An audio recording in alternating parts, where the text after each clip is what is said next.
रमजान का महीना चल रहा है, ईद उल फितर यानी ईद का त्योहार आने वाला है और इस बीच पूरे देश में ईद की नमाज को लेकर सियासी बयानबाजी शुरू हो गई है। सड़कों पर नमाज नहीं पढ़े जाने की मांग की जा रही है और कई जगहों पर तो प्रशासन की तरफ से साफ साफ सड़क पर नमाज को लेकर इनकार कर दिया गया, मनाही कर दी गई। पहले आपको बताते हैं कि कहां-कहां सड़क पर नमाज को लेकर संग्राम मचा है। उत्तर प्रदेश में नमाज को लेकर यूपी में कई जगहों पर प्रशासन की तरफ से ऑर्डर जारी कर दिया गया है, प्रशासनिक आदेश आ गया है कि सड़क पर नमाज न पढ़ी जाए।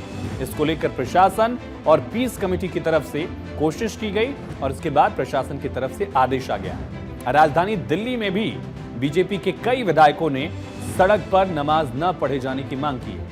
बीजेपी विधायकों का कहना है कि इससे लोग परेशान होते हैं, लोगों को दिक्कत होती है और ठीक इसी तरह की मांग जो है महाराष्ट्र में भी एनडीए नेताओं ने कर दी है।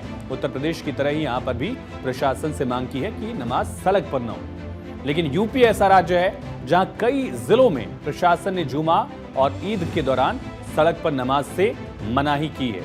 इसके लिए बाकायदा नोटिस जारी कर दिया गया है। संभल में जुमे और ईद की नमाज सड़क और छत दोनों जगह यानी सड़क पर भी नहीं और छतों पर भी न पढ़ी जाए, इसको लेकर प्रशासन ने ऐलान कर दिया, घोषणा कर दी है। संभल के एएसपी ने बताया कि छत पर नमाज पढ़ने से रोकने के पीछे कारण क्या है। छतों पर नमाज अदा करना कोई परंपरागत रूप से नहीं है। यह मात्र इसलिए रोका जा रहा है जिससे कि दुर्घटना घटित हो सकती है और इसकी पूरी संभावना है कि भारी संख्या में छतों पर भीड़ जमा हो जाए और तत्पश्चात कोई घटना घटित हो जाए। इसीलिए इसको रोका गया है और साथ ही सड़क पर इसलिए रोका गया है कि एक भारी संख्या में लोग सड़क पर जमा हो जाते थे एवं यातायात अवरुद्ध होता था। साथ ही नेशनल हाईवे तक अवरुद्ध होते रहे हैं, राष्ट्रीय राजमार्ग भी अवरुद्ध होते हैं। एक लंबे समय तक लोगों का आवागमन पूरी तरह से बंद हो जाता है, दुर्घटनाएं घटित हो सकती थी। अतः रोड पर नमाज अदा करने से रोका जा रहा है। संभल सदर कोतवाली में एएसपी एसडीएम डॉक्टर वंदना मिश्रा और सीओ अनुज चौधरी के नेतृत्व में पीस कमेटी की बैठक हुई। इस बैठक में त्योहारों को शांतिपूर्वक और भाईचारे के साथ मनाने की अपील की गई। अलग अलग समुदायों के धार्मिक नेताओं से चर्चा की गई और अलविदा जुमे को लेकर भी संभल प्रशासन चौकस से सजग है। प्रशासन की तरफ से तैयारी भी की गई है। संभल के साथ मेरठ में भी ईद उल फितर की नमाज सड़क और साथ ही छत पर अदा करने वालों के खिलाफ पुलिस ने कड़ी कार्रवाई का फैसला लिया है। मेरठ पुलिस की तरफ से ऑर्डर में क्या क्या कहा गया है, क्या निर्देश है, समझिए। पहला निर्देश ऑर्डर यह है, किसी को भी सड़क पर नमाज की परमिशन नहीं है, इजाजत नहीं है। दूसरा ऑर्डर यह है, ईदगाह या फिर मस्जिद में ही नमाज पढ़ी जाए। जो मस्जिद में या ईदगाह में नमाज पढ़ने की जगह है वहीं पर ही नमाज पढ़ी जाए। तीसरा आदेश यह है कि अगर ऐसा नहीं किया गया, नियमों को तोड़ा गया, तो जो भी नियम तोड़ेगा उसके खिलाफ एफआईआर दर्ज होगी। लेकिन चौथा ऑर्डर जो है उस पर विवाद भी खड़ा हो गया। विवाद कैसे बताएं, लेकिन उससे पहले ऑर्डर समझिए। ये कहा गया पुलिस की तरफ से कि अगर किसी ने सड़क पर नमाज पढ़ी तो उसका लाइसेंस रद्द कर दिया जाएगा, पासपोर्ट भी ले लिया जाएगा, पासपोर्ट भी रद्द कर दिया जाएगा। ये बात मेरठ में एसपी ने कही। हमने सभी इमामों से अपील की है, जो धर्मगुरु हैं इनके सभी लोगों से अपील की गई है कि ज्यादा से ज्यादा लोग नमाज अपने जो आसपास की मस्जिदें हैं उसमें पढ़ें और अगर ईदगाह में भी आने समय से आ जाएं, ईदगाह में आ जाएं। किसी भी सूरत हाल में रोड पर नमाज नहीं पढ़ी जाएगी। तो स्ट्रिक्ट इंस्ट्रक्शंस दिए गए हैं, इनको इन्हें बता भी दिया गया है, इन्हें नोटिस भी जारी किया गया है। लास्ट ईयर भी कुछ लोगों ने ईद पर रोड पर नमाज पढ़ी थी, करीब 200 लोगों के खिलाफ इसमें मुकदमा पंजीकृत किया गया था। इसमें 80 से अधिक लोगों को चिन्हित कर लिया गया है, उनके खिलाफ कार्रवाई की गई है। बाकी लोगों को भी चिन्हित किया जा रहा है। इसमें इस बार भी अगर कोई बैठता है तो उसके खिलाफ बहुत ही सख्त कार्रवाई की जाएगी और लगातार अपील कर रहे हैं लोगों से कि हमें कार्रवाई करने का मौका ना दें। तो मेरठ में पुलिस प्रशासन ने ईद की नमाज को लेकर सख्त आदेश दे दिया। खास करके पासपोर्ट और लाइसेंस रद्द करने वाली जो बात कही गई थी, जो ऑर्डर था, उस पर सियासत भी तेज हो गई। विपक्ष सवाल उठाता उससे पहले एनडीए की सहयोगी और केंद्र सरकार में मंत्री जयंत चौधरी ने खुद ही मेरठ पुलिस के फैसले को लेकर निशाना साधा है। आरएलडी के वो अध्यक्ष भी और केंद्रीय मंत्री भी हैं, सांसद भी हैं। जयंत चौधरी ने सोशल मीडिया प्लेटफॉर्म एक्स पर लिखा, पॉलिसिंग टुवर्ड्स ऑरवेलियन 1984। अब इसका मतलब क्या है समझिए। ये जॉर्ज ऑरवेल का एक नॉवेल है 1984। इस फ्रेज का मतलब है कि पुलिस व्यवस्था या निगरानी का तरीका जॉर्ज ऑरवेल के प्रसिद्ध उपन्यास 1984 में जिक्र स्थिति की ओर बढ़ रहा है। अब वो स्थिति क्या है जिसका जिक्र किया गया है ऑरवेल में अपने नॉवल में? इस उपन्यास में एक ऐसी काल्पनिक दुनिया दिखाई गई है, फिक्शनल वर्ल्ड है, जहां सरकार लोगों पर पूरी तरह से काबू करती है, नियंत्रण रखती है या लोगों की आजादी सीमित की जा रही है। उसी फ्रेज का जिक्र करते हुए जयंत चौधरी ने अपने ही सरकार पर एक तरह से निशाना साधा, वो भी एनडीए की सरकार में भागीदार है, योगी गवर्नमेंट पर। इसके साथ ही जयंत चौधरी ने एक स्टोरी भी शेयर की है। इसमें बताया गया स्टोरी में कि मेरठ पुलिस ने सड़क पर नमाज पढ़ने वालों के खिलाफ कानूनी कार्रवाई करने का फैसला लिया है, ये भी कि पासपोर्ट भी निरस्त कर दिया जाएगा। हालांकि विपक्ष के नेता भी इस पर नाराजगी करते दिखे।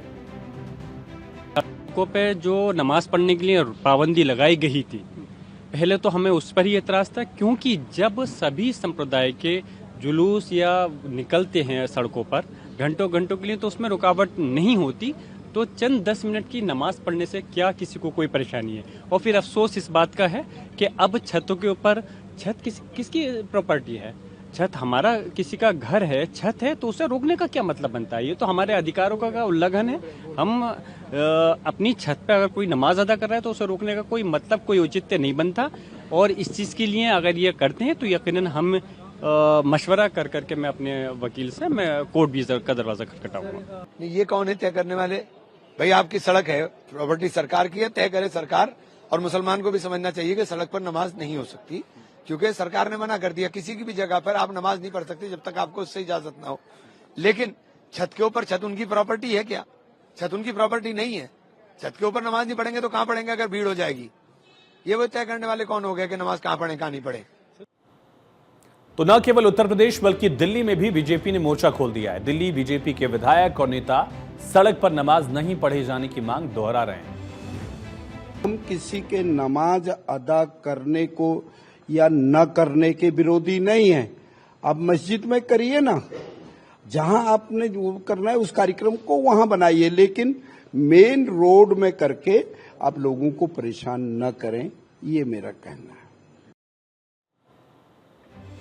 तो बीजेपी नेता, बीजेपी के विधायकों का कहना है कि सड़क पर किसी तरह का अतिक्रमण नहीं होना चाहिए। ये कोई धर्म का मुद्दा नहीं है, ये इशू कन्वीनियंस और इनकन्वीनियंस का है कि अगर सार्वजनिक स्थान पर, सड़क पर या राह चलते हुए जहां पर से लोगों ने गुजरना है, वाहन गुजरने हैं, अगर उस पर कोई भी किसी तरह का अतिक्रमण होता है इन दी फॉर्म ऑफ पीपल, लोग इकट्ठे होते हैं या फिर किसी और तरह की असुविधा होती है, तो उसके लिए निश्चित रूप से आवाज़ उठाई जाती है। तो इसी प्रकार से उन्होंने उस असुविधा को दूर करने के लिए वहाँ अगर सार्वजनिक स्थान पर ऐसा हो रहा है तो दूसरों को वो नहीं होनी चाहिए।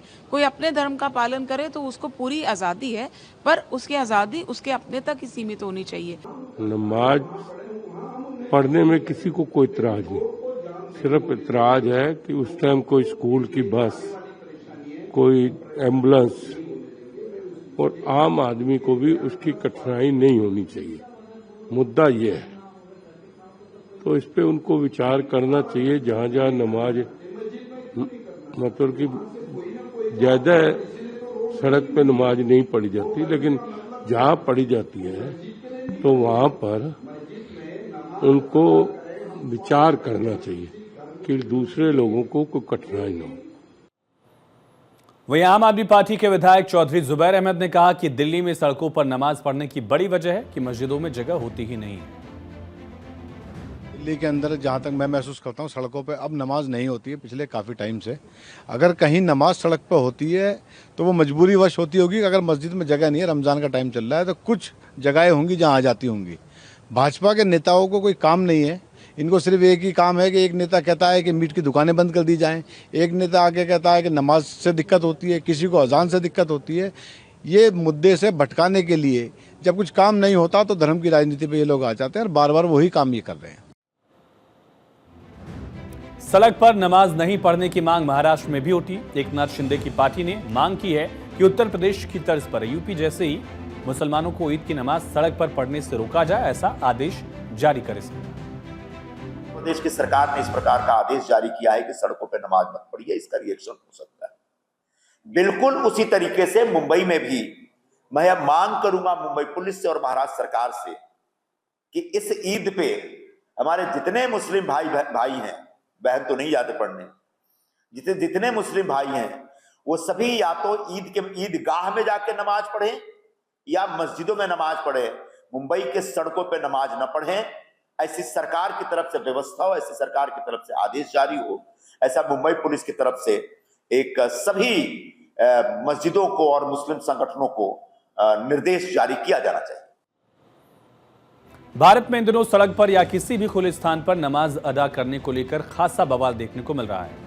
लोग खुले में नमाज को लेकर तरह तरह के तर्क दे रहे हैं। कोई इसके पक्ष में है, कोई इसकी मुखालफत कर रहा है यानी विरोध करता है, कोई इसे एक समुदाय विशेष के साथ नाइंसाफी कर रहा है, तो कोई इसे संविधान में दिए गए लोकतांत्रिक अधिकारों के विपरीत बता रहा है। लेकिन दुनिया में कई इस्लामिक देश हैं जहां खुले में या सड़क पर नमाज पढ़ना गैर कानूनी माना जाता है। कौन से ऐसे मुस्लिम देश हैं जहां सड़क पर नमाज नहीं पढ़ सकते, ये भी समझिए। सऊदी अरब, सड़क पर गाड़ी रोककर नमाज पढ़ना कानून का उल्लंघन है, सजा का प्रावधान है। दुबई में भी सड़क पर नमाज पढ़ने पर 500 दिरहम का जुर्माना देना होता है।